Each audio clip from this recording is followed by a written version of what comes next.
the World Movers Podcast. I'm your host, DJ Angel Fire, and today I'm joined with my co-host Kwaku Amp, as well as our newest co-host Trexx. We interviewed her before. If you'd like to go check out her video, I would encourage you to. However, today we have on a very special guest as well. His name's Howard Johnson. He was a soul and disco singer in the late 70s and early 80s, and he had a number one hit in 1982 with R&B singer, the late R&B singer, Kashif. Without further ado, let's introduce Howard Johnson and stuff. Okay, hi, I'm Howard Johnson from Miami, Florida. R&B singer. Well, not really an R&B singer. I'm a singer. Good, bad, or indifferent. Different genres of music. I had a pop hit in 1979 with a group called Night Flight with my partner Sandy Toronto. Song called If You Want It. 2 albums with Night Flight. 1982. Met Kashif. Had a big hit called So Fine. Keeping Love New. Say You Wanna. Let This Dream Be Real. Then did a record with Mick Murphy and David Franks, an album called My Way. Let This Dream Be Real, Jump Into Fire. From there, did a record with Jimmy Jam, Terry Lewis, Stand Up, Older Girls, Knees. After that, went into the medical field for about 5-6 years. After that, came back and started doing independent albums on my own over in Europe. Have a big following overseas and did 3 or 4 solo records there. 4 years ago, was getting ready to release an album called Compelled. Then my father died. I threw everything away, worked on it for a year and a half, almost into the 2nd year. Then my brother died. Started over a year into that. Then my best friend died. Started again and was going to release it in January and subsequently March. And then my mom just died about a month and a half ago. Oh, So shortly wow. It should be out, by the summertime or whatever. And it's just kind of giving me fuel, for the fire to just keep moving ahead and, give people what they've always looked for and expected, and some of the unexpected will be coming shortly on a real record called Compelled, which also made me start a record company of my own, which is called Higher Ground 44, that will be debuting that new material. And voila, here I am. I guess first off, we can get into how did you get into the music industry? What was your introduction to it? Well, I've been pretty much singing my whole life. My parents both sang, not professionally, and grew up in the church and singing from when I could remember, and singing, a lot of talent shows. I was a very shy kid. And actually, when I was in the 1st grade, I remember a talent show in the auditorium. And they just asked if anybody wanted to come up. And I went up and I did James Brown. Oh, wow. Yeah, it kind of blew me away also. But I've just been singing for as long as I can remember. And I was singing in a nightclub. I'm 18, 19 years old. My girlfriend was pregnant at the time. I was making $45 a week singing in a tourist trap. And a friend of mine named Lulu grew up in Miami, around a lot of Cubans, and just had this thing for salsa. And the guys in the band the leader of the band was a little envious. So he told me I couldn't sing lead, that I had to sing background. So I spent a lot of time with my Cuban friends and learned percussions and was playing timbales and congas. And one night he came to me and told me that he had laryngitis and did I know the show? And I said, of course, there's a bear poop in the woods. Of course I know the show.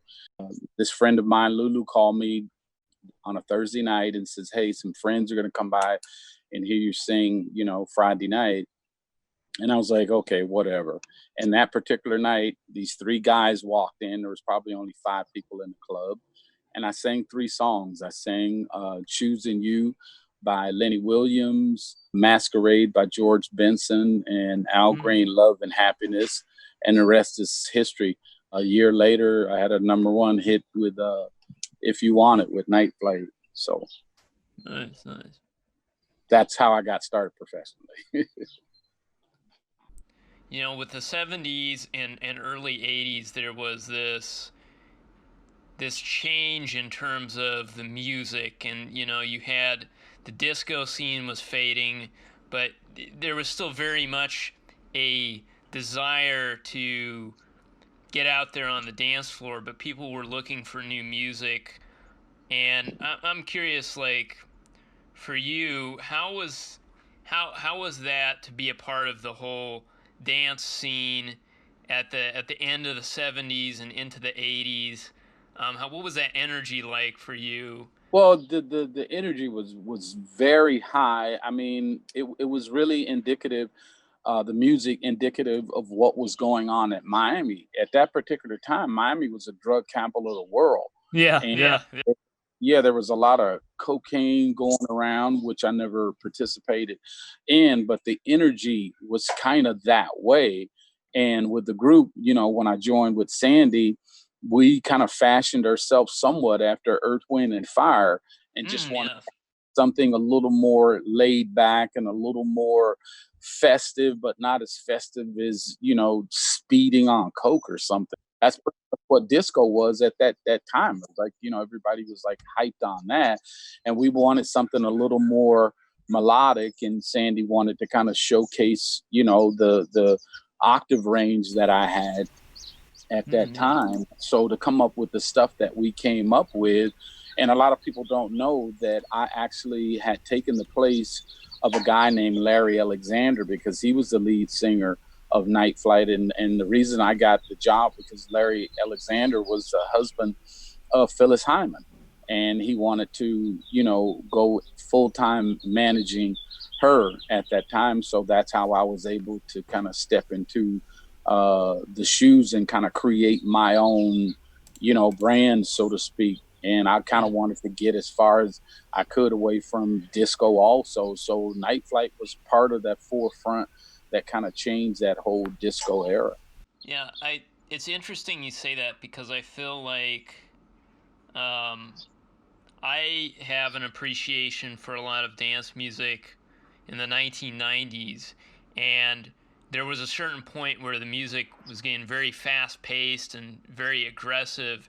And interestingly enough, there was this movement to really go back to a softer, more relaxed sound in the form of trip hop and down tempo music. And I feel like that kind of gets to the point you were talking about, which is, people after a while, they get kind of burnt out from the fast paced, high energy stuff, and they want something that, maybe is not as low key as the examples I mentioned, but certainly is something that's a little softer within the confines of the club experience, I guess. Yeah, absolutely. Because that was also in the heyday of Club 54, because we were basically a New York band. So spending the time that Sandy and I spent in Club 54, I mean, it was always high energy. I mean, it was just we really need to kind of slow this down. And New York just itself was kind of on that kind of pace, just being in the street, because it was nothing to walk, 1, 2, 3, 4 miles in New York, because it was just that kind of a place. And we just wanted something a little slower pace. So then we were like in upstate New York at, Sandy's farm, and it was just laid back, and we were able to kind of create this new sound, so to speak, that was a little laid back, because not only were we, students of Motown, we were students of Crosby, Stills and Nash and Young, the Mamas, Papas. So we just wanted to have something that was a little more melodic, laid back, lyric content, and gave you something to think about, because you didn't have to really think too much about disco.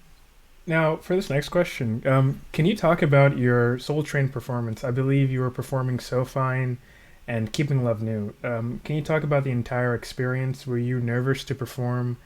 And how did it feel when you were first notified that you'll be performing? Well, first of all, the Soul Train stage was actually on A&M's lot. Mm. So I, every Thursday and Friday, I got a chance to see all the Soul Train dancers, see Don Cornelius, and it was just like, it was a great atmosphere to be there. Nervous. I'm going to tell a lie and I'm going to tell the truth at the same time. Am I nervous when I sing? Absolutely not.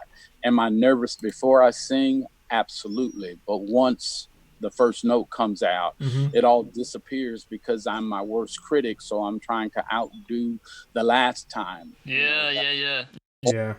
You know what I mean? So when I was notified, I was always waiting. It's like, I'm here on the lot. Don't they know that I'm here? I'm here, but you got to understand who was on A&M at that time. You had Jeffrey Osborne, you had Keith Washington, you had Janet Jackson, you had Sting, great artists. Vesta Williams. It was the Atlantic Star, so it was tons of people and artists. So I was just really waiting my turn to actually perform, and when it came, I can't begin to tell you how ready I was to do it. And I actually begged Don to let me sing live, and he was telling me there was only a few people that they had let sing live. It was Al Green, it was Aretha Franklin, and you're pretty new and we don't know if you can do it. And it was like, wow, trust me, I can sing. Just let me, let me perform live. And it's so funny that in a sense, talking about that is that Michael Jackson moonwalked 1984 on the Motown special. If you look at So Fine, 1982, I moonwalked on So Fine. Yeah. So it was an exciting time, but it was my way of letting Don know, well, since you're not going to let me sing live, I'm going to do something that people will remember me for. Oh, nice. So yeah, it was an exciting time to be able to do it. And actually, to this day, some of the Soul Train singers, dancers, are very good friends of mine. And on this new album that's called Compelled, 4 of those Soul Train dancers will be in my video. And I was told that there was a coalition of the Soul Train dancers that they wanted to use So Fine as the theme song instead of the song that they had. So I was just like flattered that they had also taken a vote to say who their favorite artist was. And Diana Ross was number 1 and I was number 2 out of all of the entertainers. And that just kind of really blew me away.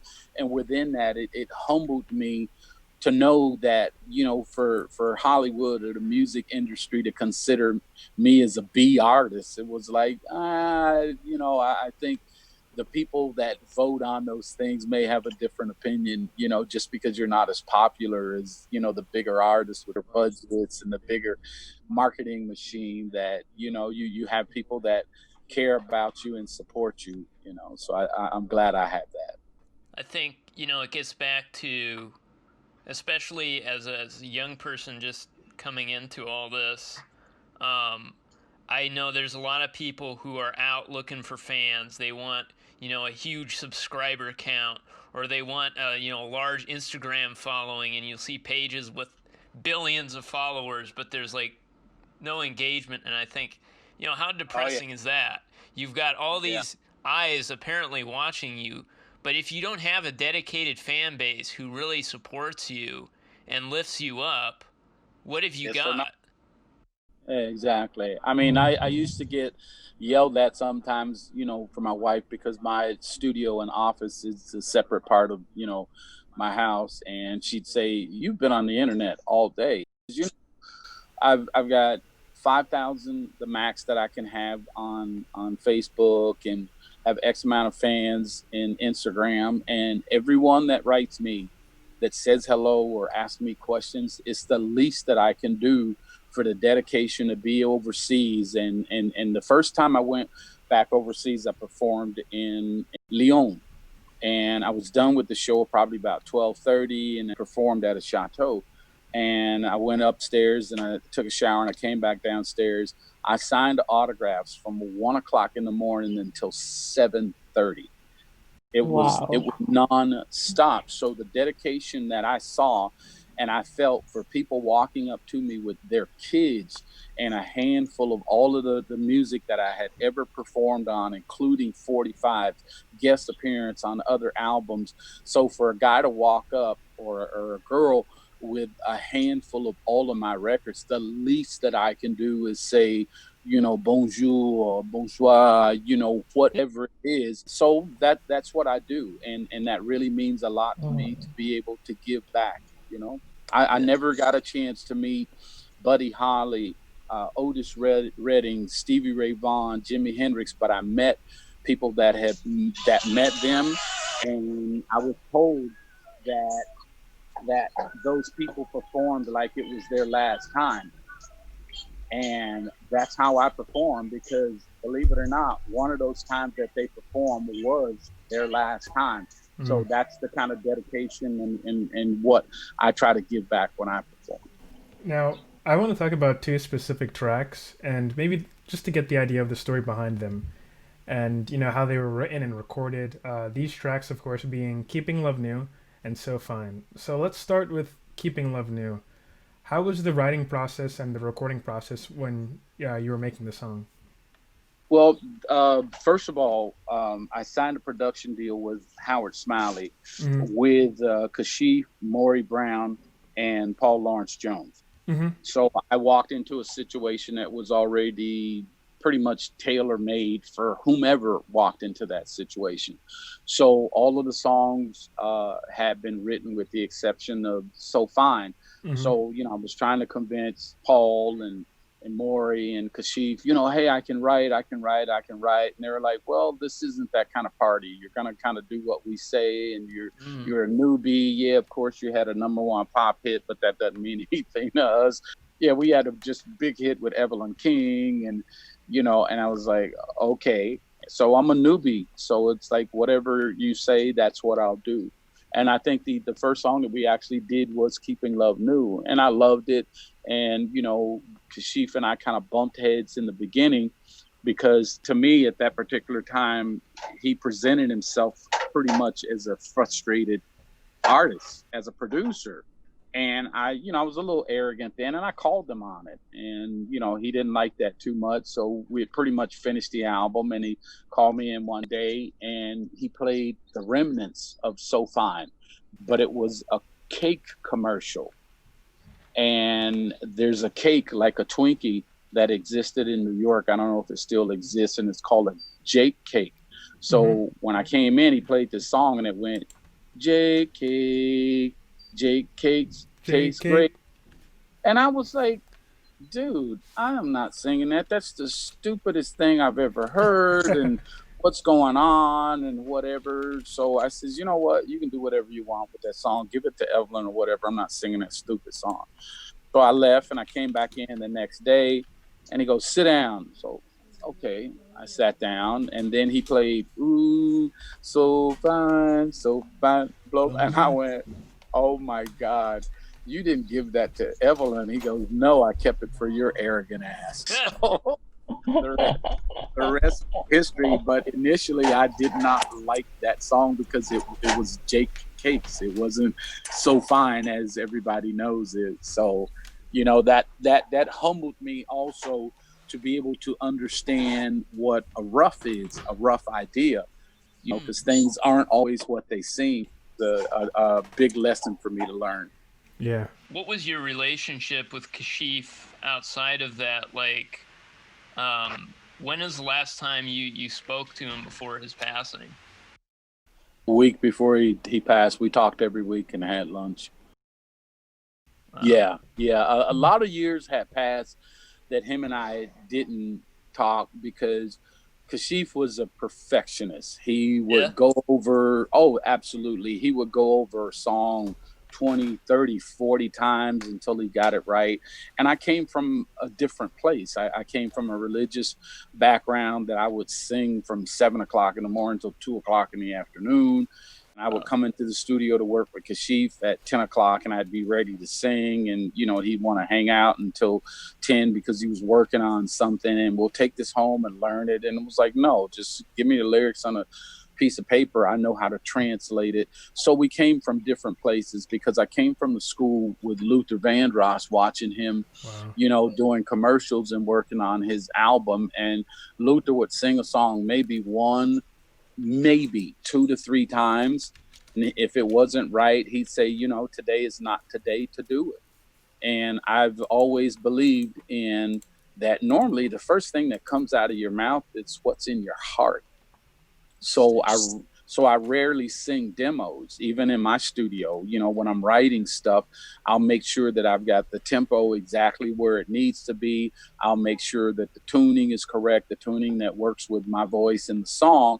And then if, I know the best musicians in the world, that if I'm going to send it to Steve Ferrone on drums, or David Sanborn on horn, or Greg Fillinganes, or Paul Jackson Jr. on guitar, that all they really needed was my voice, and to make sure that my voice was pristine, not only pristine, but vibed.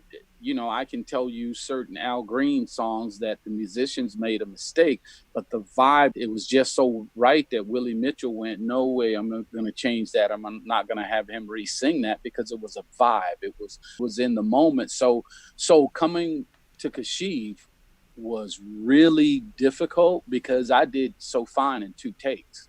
And he listened to it, and he was like, well, I don't know, maybe we should do it again. And Paul Lawrence happened to be standing there, Paul Lawrence Jones, and he says, Kashif, he says, man, I think you need to go home and go to sleep. Listen to it again, because I think it's actually perfect for the song, and just let it be. And sure enough, he went home and he had 2 to choose from, and he just went, wow, the first one was the one. So I did it in 1 take. Wow.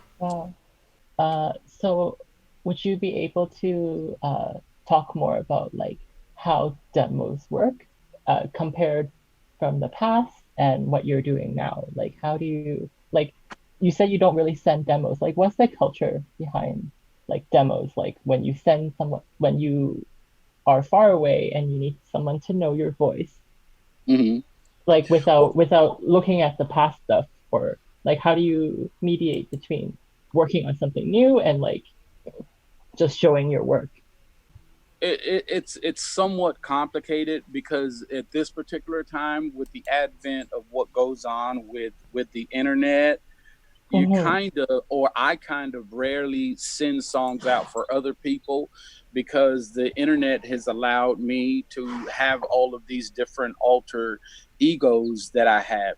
And I blame the record company to a certain degree, that just didn't give me the opportunity to grow with my audience, and my audience the opportunity to grow with me, to see what I was thinking in 1992, 1993, 2001. They didn't have the opportunity, because back then they were giving out big money for deals or whatever, and if you didn't sell a certain amount of records, you were dropped after that particular record. So what happens to your thought process, your creativity for those particular years that took place? You know what I mean? Because music is prints. It's a sign of the times. So I kind of rarely write songs for other people. I have these alter egos and these different groups and these different ideas in my mind. That's why I started my record company called, Higher Ground 44, to be able to let those creative alter egos express themselves. Like, I wrote a song that I actually had written for the Eagles, and I heard that the song made the short list, but nothing happened. They didn't do another record. So now that record's going on my record. So, but the way that I did that song, because I know how artists are, I know how I am, that you want to put your own stamp on a song. So you try to imitate that singer, you try to imitate those musicians or whatever. So you do it with a certain flair. So in that case, that really becomes a demo. So for someone else to hear my voice, I'm not really concerned with someone hearing my voice. I'm more concerned with someone hearing my soul. And that's totally different. So, you know, when I do songs now, even like with Sandy, my partner from Night Flight, I hadn't talked to Sandy in 20 years, with the exception of 3 years ago when we hooked back up on Facebook. And actually, as we speak, we're writing now new songs for a new Night Flight album, hopefully for the end of the year, the beginning of next year. So in a sense, those songs are somewhat demos to a certain degree for ideas, because, you know, him and Barry Moraz were the producers on the first two Night Flight albums. So I give him that respect, that he's also a singer and my partner. So it's more, I'm giving him ideas about lyrics. I'm giving him ideas about melody. So yeah, that's really more a demo form that's different than if I did a song for myself. Thank you for that. You're welcome. Yeah. You mentioned the soul, and that really had an impact on what I was just thinking about now, and what you said earlier about all those people dying in your life. And I can hear that you have a lot of wisdom in that area. So what happened is, I thought my friend had just died. I thought that she had taken her life. And that thought was so pervasive, and it kind of wrecked my week and wrecked a lot of things these 2 days. And I just wanted to hear what you thought about death and what that means for you. And well, I know that it's a part of life, and it's basically a rebirth. Literally, as we talk this morning, I was sitting on my balcony looking at my daughter's horses and smoking a cigar and having an espresso. And I got a text that one of my best rodeo buddies, a cowboy friend of mine, was killed with 4 other people last night in a car accident from a drunk driver. Man. While I was looking at that, then on my phone popped up Betty Wright. Betty Wright was mentoring me because I used to sing in the studio at TK Records with Betty Wright way back in the early 70s. And also, you know, this is the first Mother's Day without my mom, who I just lost 8 weeks ago. And this is the same weekend that my brother died 3 years ago. So death, what does it mean? To me, it means that I've been selfish, that we're all selfish, that we want our loved ones to live forever. Yeah. But it took a realization that they already do live forever. I mean, all of those people are part of my DNA that makes me what I am. Now, the difference between me, artists, painters, singers, is that we're able to take those energies and redirect those energies into lyrics, into music, into pictures, into paintings, into photography, and we're able to kind of take that to another level so you can see what it feels like through our eyes. So with all of the death that has taken place and through and around me, I just have to redirect that energy, because all of those people are a part of me. So it's a difficult thing, a very difficult thing, but I'm able to translate it into giving back. And that's what it is. It's about, you know, when you look at a person's obituary and it says that, you know, someone was born in 1935 and they died in 2020, but there's a dash in between. The beginning is the birth and the end is the death. But the thing that mattered was the dash, what happened in between. Wow. Wow, that was wonderfully said. Thank you. Yeah. Uh, my pleasure. Sorry. This question is just about your inspirations. Like, who do you look up to in terms of music? Wow. Every piece of music I've ever heard. I know that it sounds very, it's a broad spectrum, Oh no, no, no. but I'm influenced by everything. My wife used to get upset with me because some days I'd walk around all day and I'd sing Elvis Presley. I'd imitate Elvis Presley, or I would do Frank Sinatra, or I'd do Sammy Davis Jr., or I'd do Al Green, or I'd do Barry White. And she really got pissed at me one day, and I brought her into my studio and I says, "I want you to listen to something." And I played a song, and I took every word, I took every phrase, and I broke it down, and I said that the beginning of that verse, that tone is Barry White. The end of that tone was Jeffrey Osborne. That scream right there, that was Tom Jones. And she went, "Oh my God." And I go, "Yeah." So I'm influenced by everything that I hear. A lot of people would ask me where I would get my ad libs from, and I would tell people I would listen to saxophone players Mm-hmm. instead of listening to a singer, because there's not too many words that I haven't heard. So I want to give you the interpretation of what Louis Armstrong would have done with his trumpet, or what David Saxborn, or Grover Washington would have done if he had played that on his saxophone, or Isaac Perlman, what he would have done with a violin, or Yo-Yo Ma, what he would have done with a cello. So I look at music very differently than most people. And as a kid, both my parents worked two jobs, so I was home alone a lot, and I was driving my parents crazy because everything I heard on television or the radio, I would imitate it. Yeah, I feel that. Yeah. So it's part of my DNA, and part of my soul. And I use the word soul a lot because I give a few vocal lessons to people, and I tell people to take everything in their life and take it and put it in a file in your head, and just learn how to access it and put it in a song. That's a difficult thing to do, but it'll come out that way, and it'll be, I can sound like Luther all day, but guess what? I'm still Howard. Mm-hmm.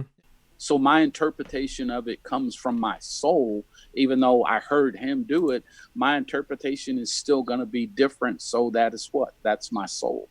Yeah. Yeah.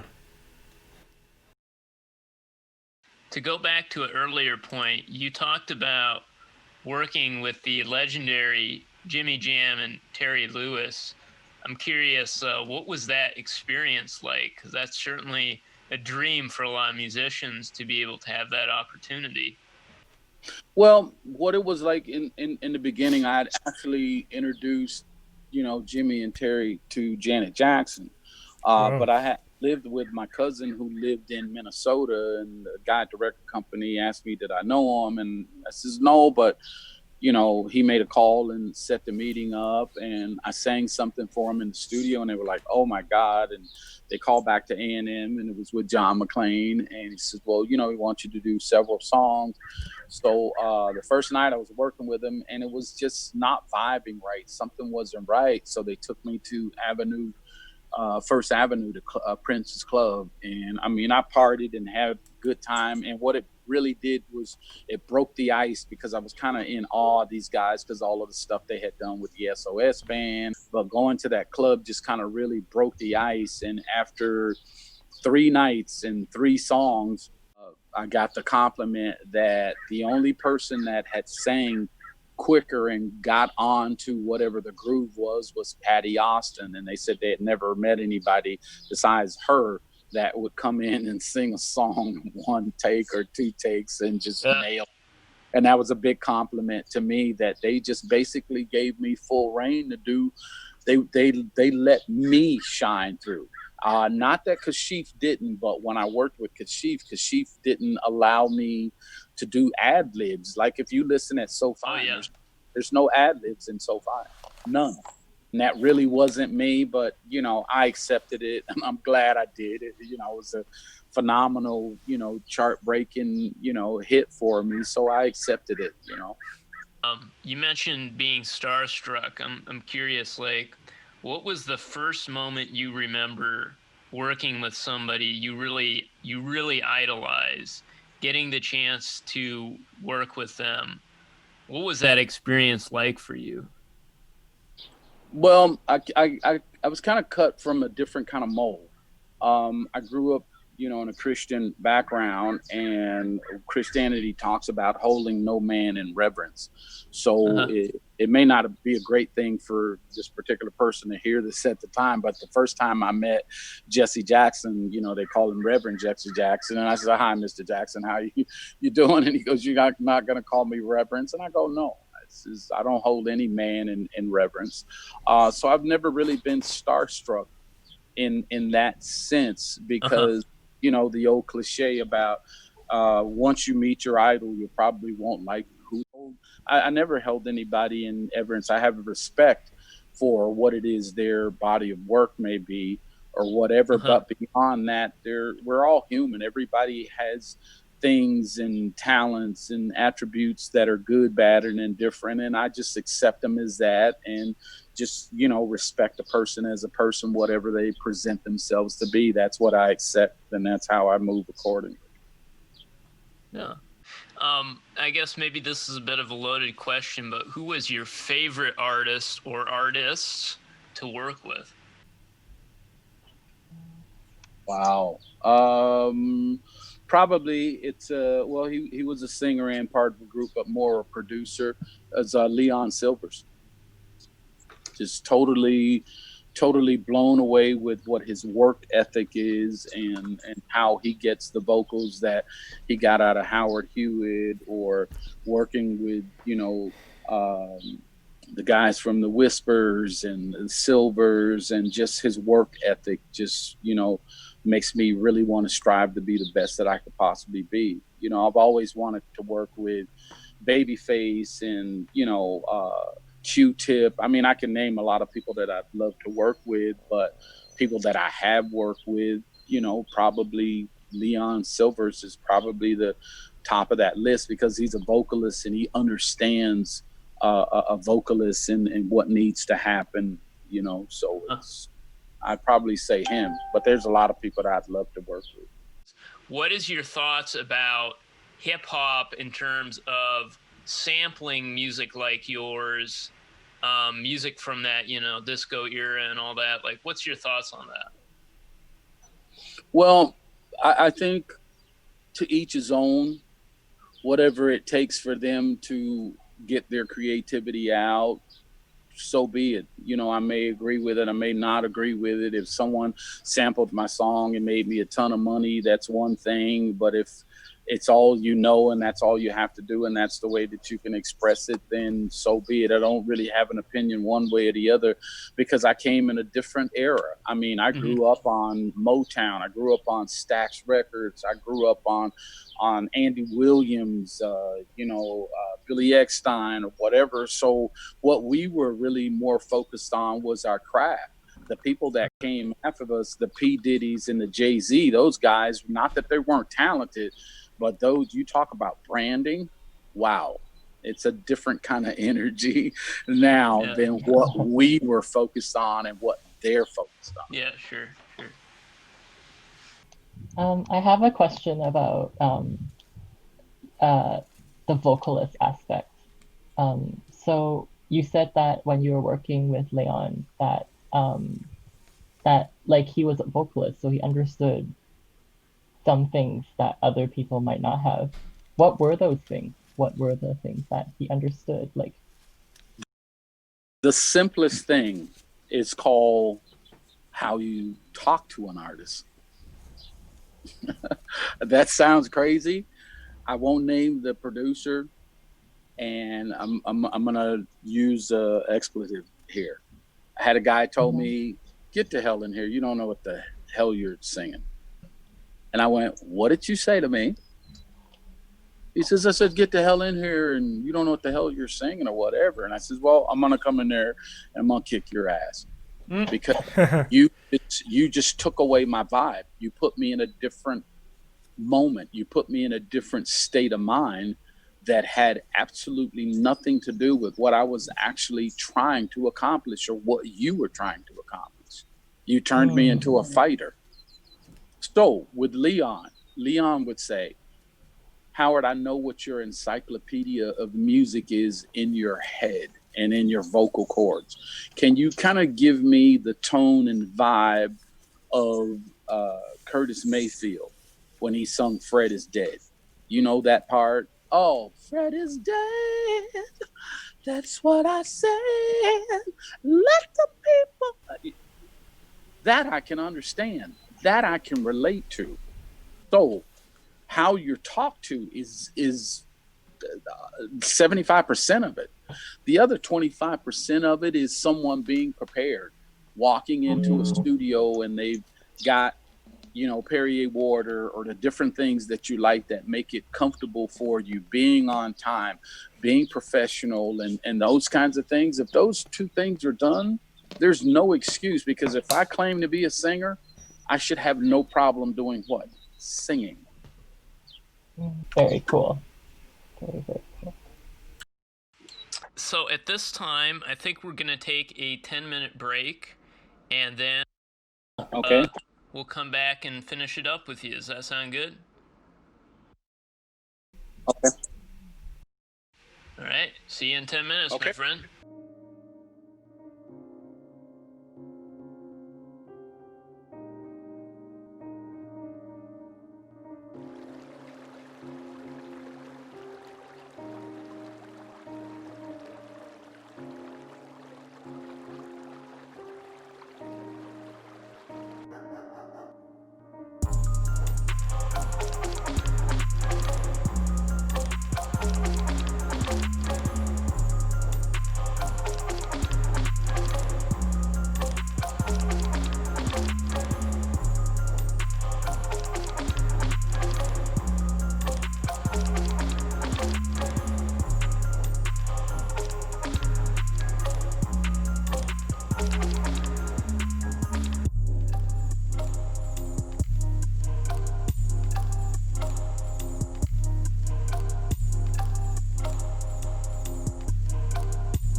All right, welcome back to the World Movers podcast. I'm your host, DJ Angelfire, with my co-host, Kwaku Amp and Trexx. And we are back with Howard Johnson, who has been describing with us his career in the musical field, and also his he's got a new album that he's been working on for a while, had some setbacks. But Howard, my question to you is, what is going to be, I know you mentioned before about the vibe. What is the vibe overall of this album? Is it kind of like a throwback vibe, or is it something you're trying to make kind of different, maybe more modern sounding? I imagine, obviously it's going to be first and foremost true to your style, but I'm just curious, like, can we get like a little sneak peek of like what the vibe of that is going to be? Well, wow, it's kind of hard to describe this record because it's kind of a mishmash of a lot of different things Okay. about who I am, what I am, why I am. Oh man. Well, I'll give you the chorus from the title. Cut, compelled. What does it take for you to be compelled? Hatred is an illness straight from hell. If you got something good to say, please do tell. Put a little love in your heart. Wow. Yeah, it's a little outside the box that what people know me for, because people know me for dance songs and Sure. semi-love, mid-tempo love songs or whatever. And I really kind of cut across some different lines. As I said, I blame the record company to a certain degree, but it did make me what I am, is being able to grow with my audience and my audience grow with me, because I'm living in the same world that everybody else is living in. And my interpretation of it is quite different. What I'm also going to do on this album is only going to be vinyl only. We may do digital download because we know everybody's in this digitized world right now, but I'm going to try to help vinyl come back. And I'm going to do a video for the entire album, like Beyonce did with Lemonade. Wow. Michael Jackson kind of started that whole MTV craze of seeing it and being able to tell the story. So I want people to be able to see what I'm saying. It's kind of different because it's like I'm a little bit unlike Steely Dan, where he really wouldn't explain to you. Donald Fagen didn't want to tell you what his lyrics meant. He wanted you to just have your own interpretation. I want you to see what I'm thinking. You know what I mean? And, because you still have, you're going to have your interpretation of, like, you look at a movie and you kind of go, what did they really mean? They actually showed it to you, and you're still going to walk away with your interpretation. You can have 5 people look at the same thing that takes place, and you're going to get 5 different opinions. So I just want to give my interpretation of it. And if that opens up a conversation, then so be it. And on top of that, with Compelled, talking to my, executives at my company, and they're not quite in agreement with me not wanting to do any more interviews. I just want people to have their, I just want it to be about the music. You really don't need to know what kind of car I drive or how big my house is, or I don't think it's important. I got pissed, way back when I'd look in Jet and Ebony and I saw the inside of Walter Payton's house and his Porsche, and who cares? You want to see him play football. That's all I wanted to of it. You know what I mean? Because we're also influenced by some of those extemporaneous things that actually have nothing to do with nothing. I just want you to listen to my story. I want you to see my story. There it is. Yeah. I won't do unsung.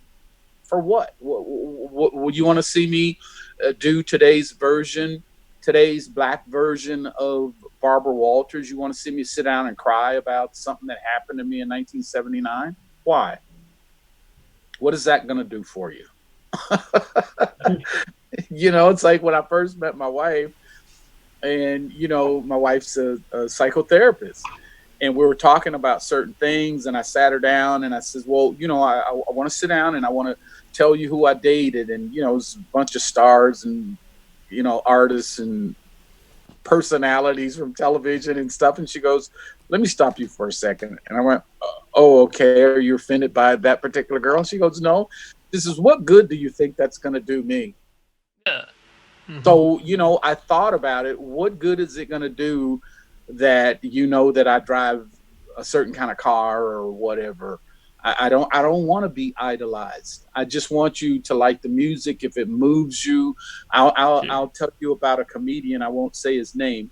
Very rough childhood. After I performed, he came up to me and he looked around to make sure nobody else was listening. And he said, my mom was a crack addict. I was homeless. I was on the street. I was on my way to commit suicide. And I passed by a record store and they were playing Keepin' Love New. And that song saved my life. Wow. Do you know what that's worth? Yeah. It's not worth $750,000 the Sultan of Brunei paid, Beyonce for a private concert. Yeah. That meant the world to me, that I was able to touch this man's soul to keep him from going on a ripple that would have affected everybody that touched him, ran into him. So the things that have happened to me have been absolutely priceless. So I don't care about that stuff. I don't care that I'm not making $1 million a show. Bruno Mars, after his big hit, he gets $1 million a show. And it's like, really? Well, good for him. Whatever. Because I know what it looks like. I know what it looks like to lose the eye of the tiger, because you're so full of superficial things that we think that we want, we need, that we've made it. So what happened to the energy? What happened to the soul that you put into that first record and whatever? It's gone. I said, I'm a multi-millionaire. I got everything I want, all the girls and the houses and the cars, and I can do whatever I want to do. Then the soul's gone out of the music. I see it and hear it all the time. Yeah. So those things don't mean anything for me. I can't tell you how many free concerts I've done. My manager doesn't like me talking about it, but it means a lot. I did a show 9 months ago in Orange County here in California, and a group was supposed to show up and they canceled on him like 2 days before the show. And he begged me, Howard, would you come and perform? Absolutely. Done deal. Backstage, and I'm going through my process to be able to give it all I got. And a guy walks backstage 5 minutes. He goes, Howard, dude, I'm so sorry. And I'm going, what's the problem? Because he'd already paid me. He goes, dude, first of all, keep the money. The money's not important to me. He says, dude, there's only 5 people out there. You don't have to perform if you don't want to. You can keep the money. I says, dude, the show must go on. Now, and let me tell you, those 5 people got the show of their life. Yeah. Because whether it's one person or whether it's 500,001 people, I'm still going to give you the best that I got, because one of those performances may be my last. So why not give it? If you believe in God, Buddha, Allah, whomever that's giving you what they've given you in your life, that your heart probably beats 8,000 times a day, right? What if that particular person, man or woman, God, whatever, decides, hey, I'm only going to give you 1,500 heartbeats today? That means you'll die. So whatever they've given me, the 100% that they've given me, when I step on stage, buddy, you can bet your last $2 Hojo's going to give you 100%. One person or 101,000 people, I'm going to give you the best that I got, period. That's commitment, to say the least. Yeah. So what's some advice you could give to young artists and or creators who are, trying to find their own style or just, get into the scene or whatever? This, very simple. Be the best that you can be. This is what my dad told me. He says, son, if you're going to be a janitor, be the best janitor. If you're going to be a singer, be the best singer. But remember, And he hesitated. He goes, but remember, the best is unknown. Mm-hmm. Mm-hmm. So with that being said, what I'd like to pass on is this. Understand and know, memorize the consequences of that, which means that if you make the choice to be a singer, piano player, bass player, or whatever it is, understand the consequences are that you're going to lose relationships, you're going to be broke, you may be homeless, and you may have more people and fans and no privacy. And understand all of the repercussions and consequences of said gig. Yep. Period. And most people, you know, I've heard people say, well, you know, hey, well, I got a day job, so I got a safety net. I never had a safety net. Wow. I never cared about a safety net, because I'm going to give you 100% of what it was that I was going to do. And it didn't matter. It didn't matter. I didn't think about 10 minutes after the gig. I didn't think about 10 hours after the gig or 10 days after the gig, because all that mattered was then.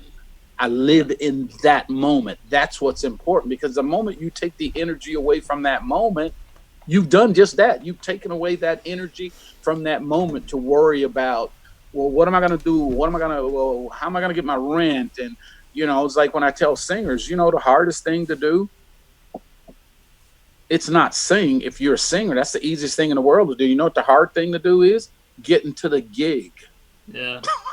Yeah. You got gas, you got insurance, you got a girlfriend or a wife or a job or something else that you got to worry about. You got traffic, you got trains that are late, airplanes that are delayed. Yep. There's a million things to worry about. So the last thing that I'm worried about is singing, because guess what? I am a singer. I'm not an R&B singer. I am a singer. I can sing opera. I can sing Spanish. I can sing Italian. I can sing ballads. I can sing up tempos. I can sing bandas. I can sing. I'm a singer, period.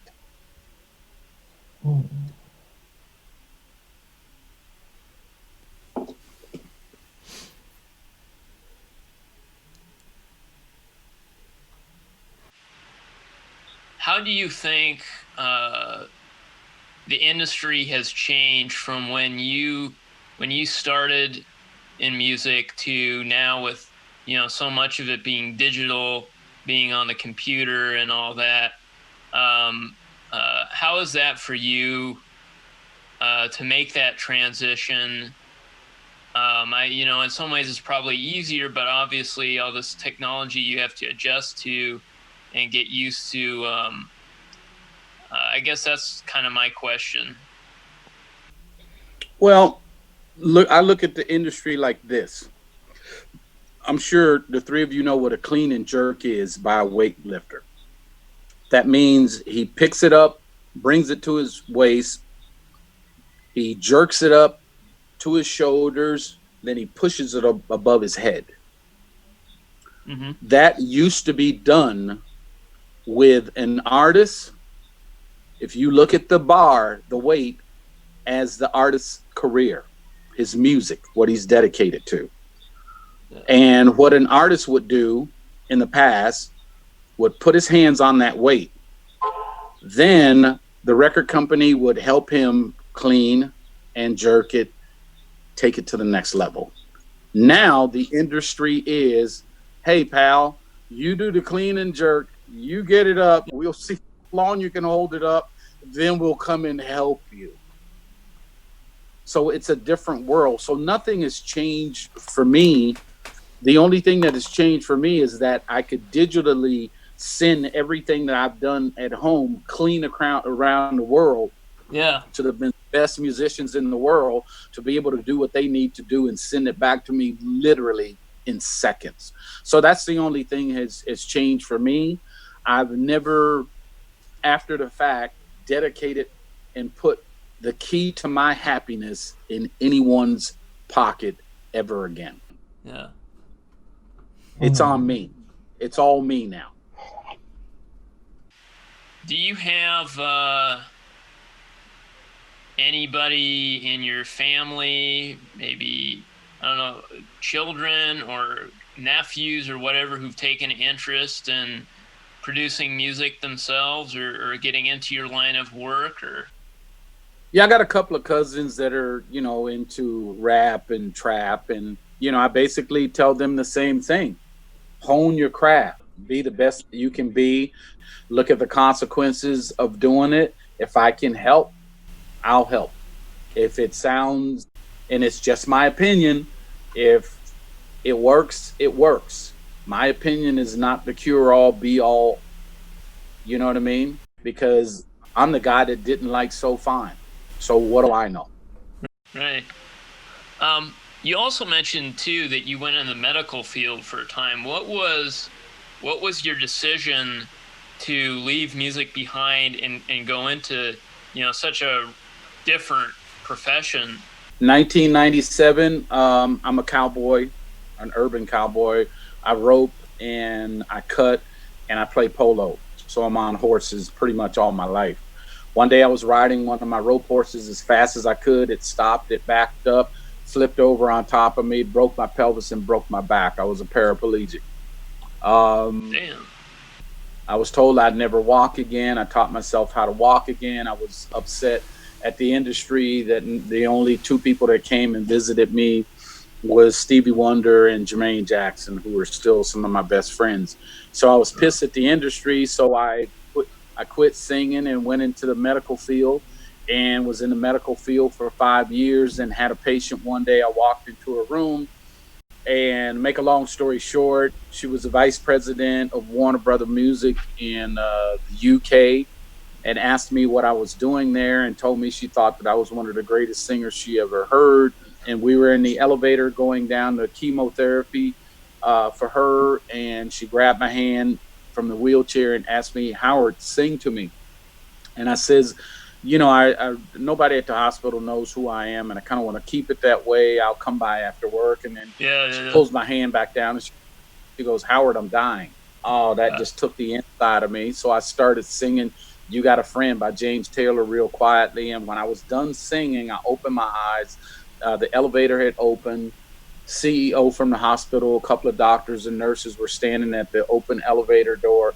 Everybody was crying, and she pulled me down with tears in her eyes and said, "Howard, now I can die." I cried, went to the bathroom, went to my supervisor, wrote out my resignation, and I came back to music.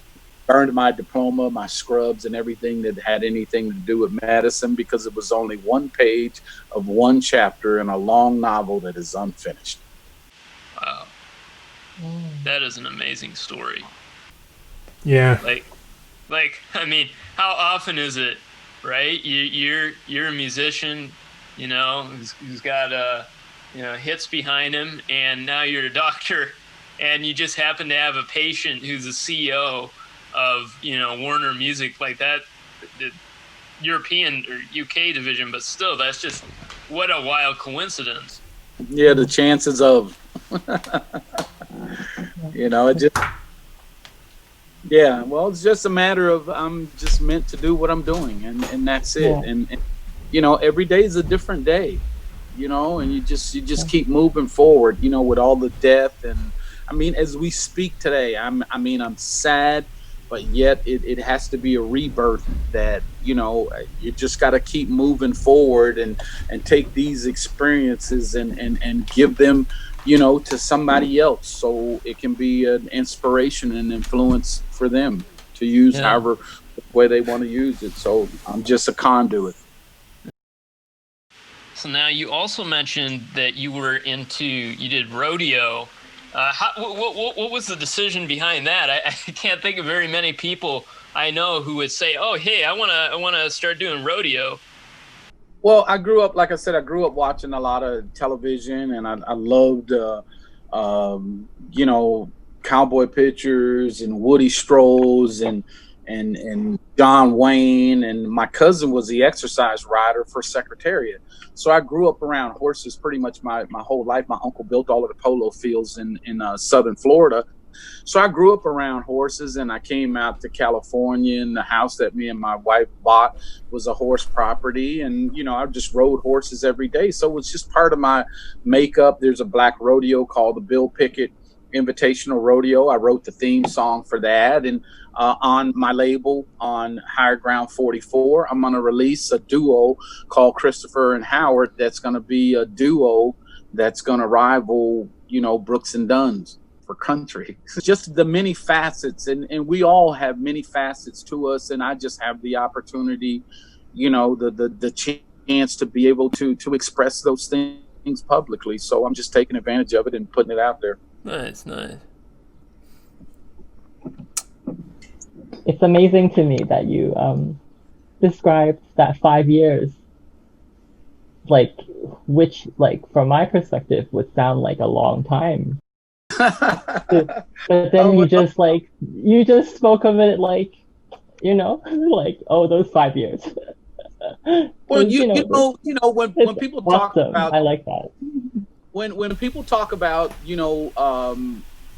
medicine, and they talk about doctorates, and do you know how many people have 2-3 masters, 2-3 doctorates in different things? And when you talk about the amount of time that has passed, I think I'm lacking.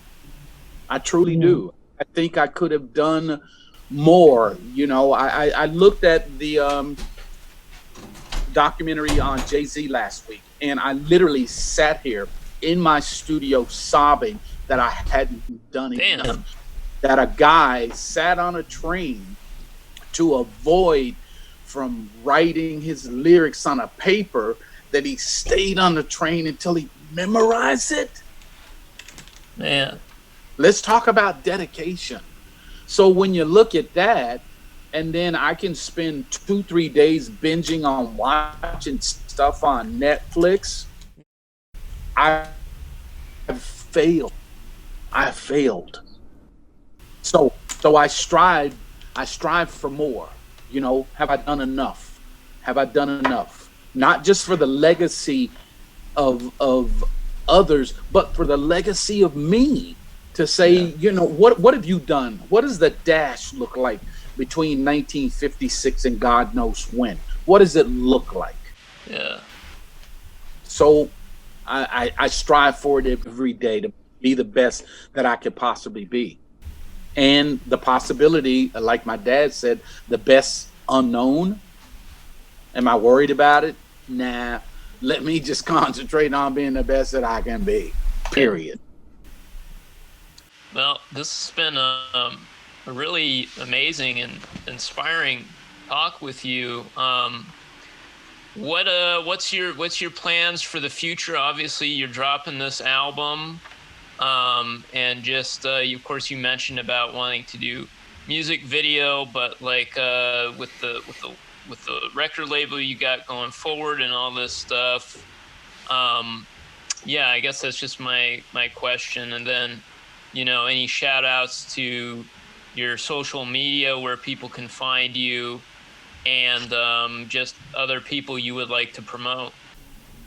Well, they can find me on Instagram, Hojo Music, HOJO Music. I think on Facebook, I'm Howard Johnson 940. And then Howard Johnson Music also on Facebook. And Higher Ground 44. Just keep your eyes and your ears open. Hopefully in the next week or so, that website will be up. higherground44.com will also be up, and just stay tuned, because there's a lot that I want to say. There's a lot that I want to do. There's a lot that I want to show. And I just, I've done a lot of things, been a lot of places, and I just want to be able to share those things, Yeah. I just want to say, Howard, I think the music you made is, fantastic in my opinion. So Yeah. Well, thank you. That's truly appreciated. I am truly humbled. I've been around big stars. I won't call any names or whatever. And it's just so matter of factly. Well, yeah. Well, I got 1 million records sold, or 2 million, or 10 million, or whatever. And of course, they can't talk to everybody, but everybody that comes across my email or comes across my Instagram or Facebook and Messenger or whatever the case, I'm going to answer. Thank you. It's the least that I can do. And like I said, I'm humbled that I was able to be a part of your life. Everybody can't say that you've been a part of somebody's life, influenced them one way or the other. And that means the world to me. So I'm just giving back what I've been given. This has been a World Movers podcast, and we look forward to seeing you all next week. Thank you. Au revoir.